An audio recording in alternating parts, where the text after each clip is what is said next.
apakah pertunjukan di Bali tidak terinspirasi dari cerita di Jawa?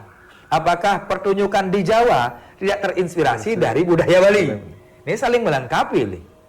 Ya, contoh, Beli bilang tadi di Jawa ada pementasan rangno yang identik dengan kuda lumping. Kuda lumping, ya disamakan. Iraga ngelah pertunjukan rangno barong dikaitkan dengan Sangyang Jaran, dengan Legong Madu Semarandana, dengan celonarang adanya Sangyang Jaran. Apa bedanya Sangyang Jaran dengan kuda lumping nih?